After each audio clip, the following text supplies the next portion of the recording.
c'est bête, c'est toute sa vie. Qu'est-ce que tu fais avec un fusil? On va discuter, on va trouver une solution.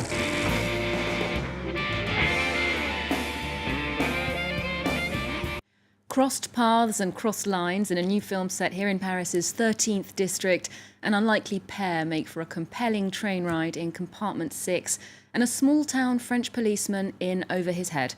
That's all coming up in today's film show. Well, for that, I'm joined by critic Lisa Nesselson. Hi, Lisa. Hello, Olivia. Now, we're starting with that new release, Paris 13th District. It premiered at the Cannes Film Festival in July, directed by Jacques Audiard. This is a portrait of 4 single 30-somethings. Tell us more.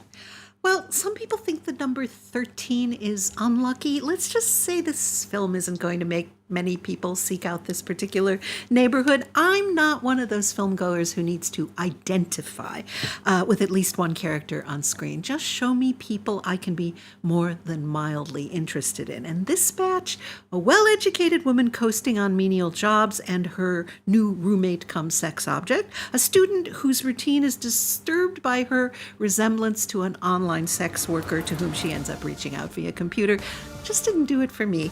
In fact, fairly or unfairly, the movie left me with the distinct impression that young adults who live near the metro station in the original French title, Les Olympiades, have to go through some sort of program to make them needlessly bland and borderline off-putting. And that's with splendid black and white photography, sex scenes in multiple permutations, and enough good intentions to fill an impersonal multi-story apartment building. I thought the photography was pretty good, and it makes us kind of... It endears this non-postcard version of Paris, but do judge for yourself. Here's a glimpse of Paris 13th District.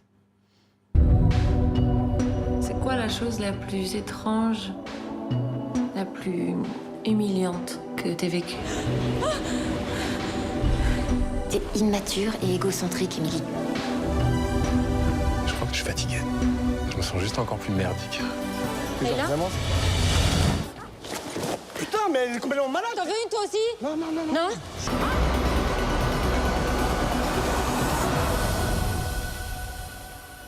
So those 3 women start off quite lonely at the beginning of the film and end a bit less lonely?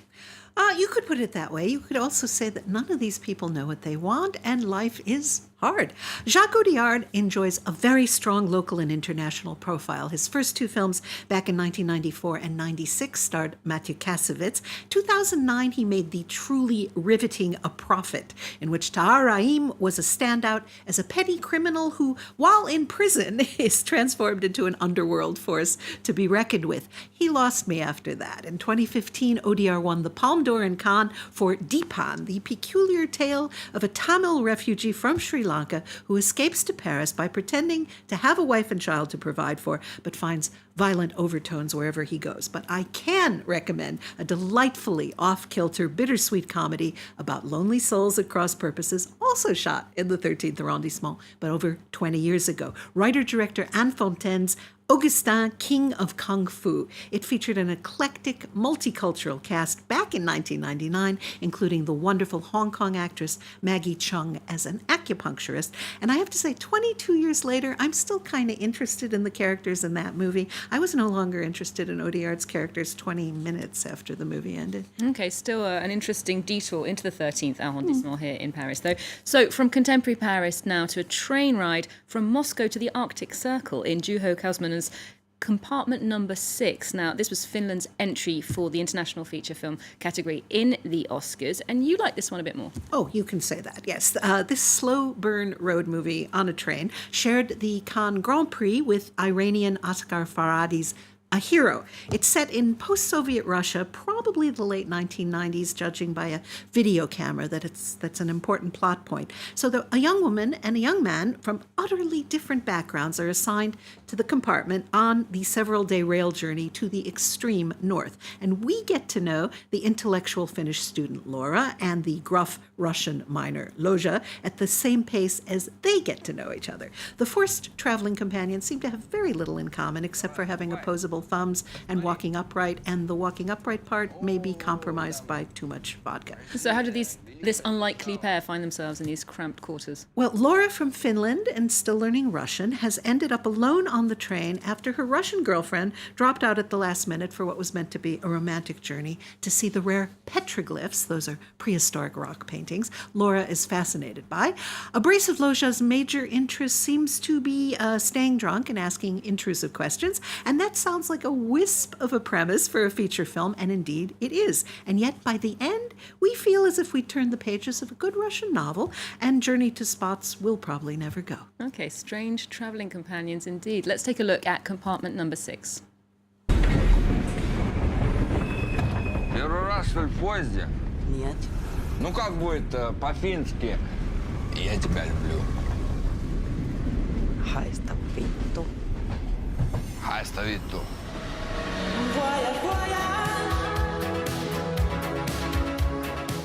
Думала, что буду сильнее скучать по ней, но я только скучаю, как она смотрела на меня.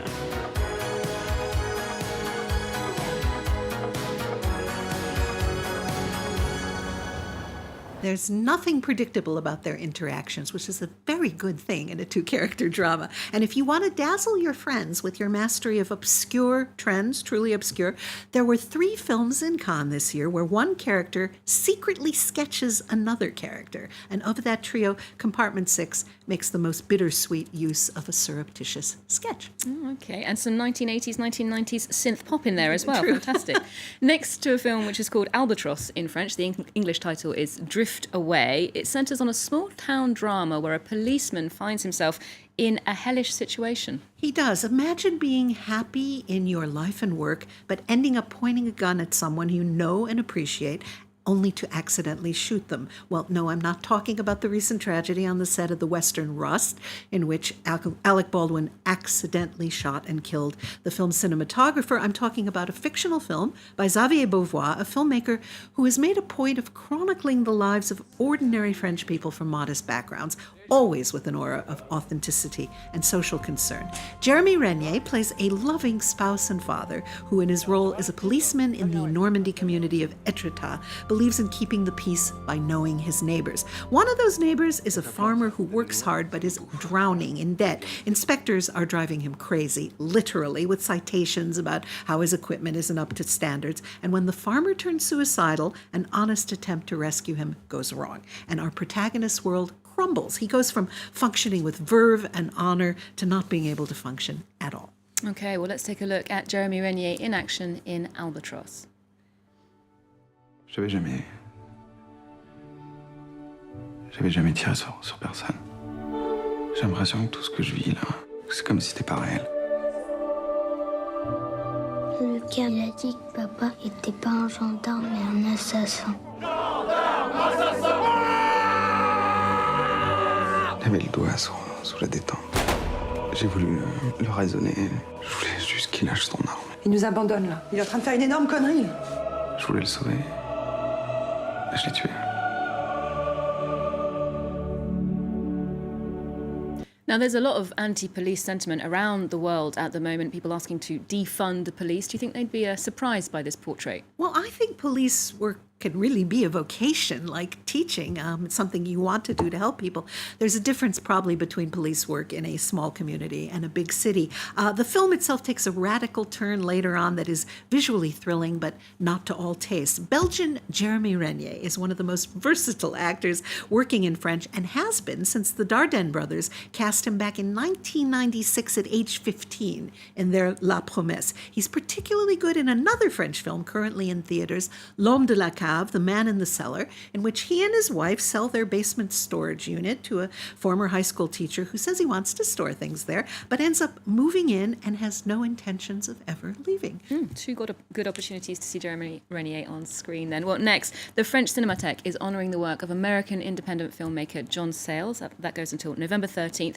And for those of us who don't know his work too well, why should we? Oh, well, John Sayles has been writing and directing affecting, authentic-feeling films about genuine-seeming people for decades.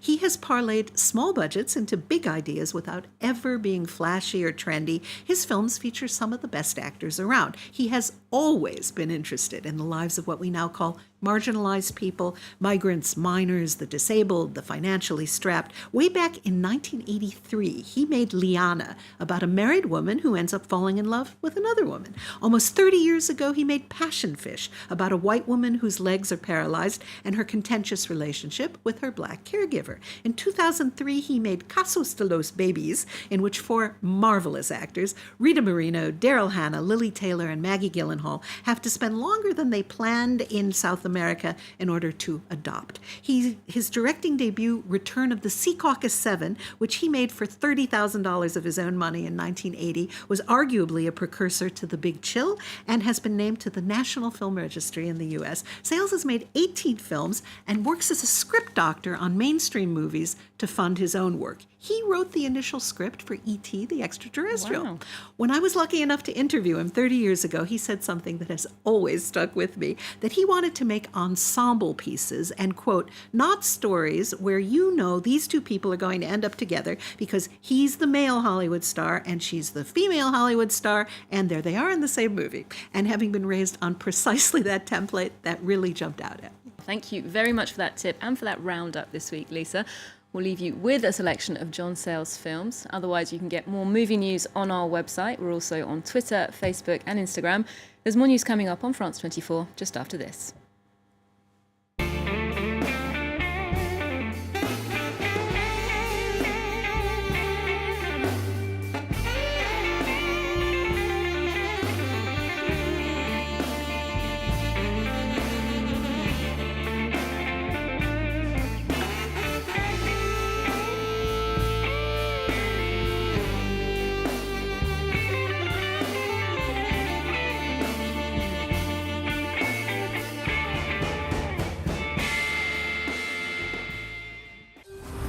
In the stormy class of environmental policy, Costa Rica is the star pupil.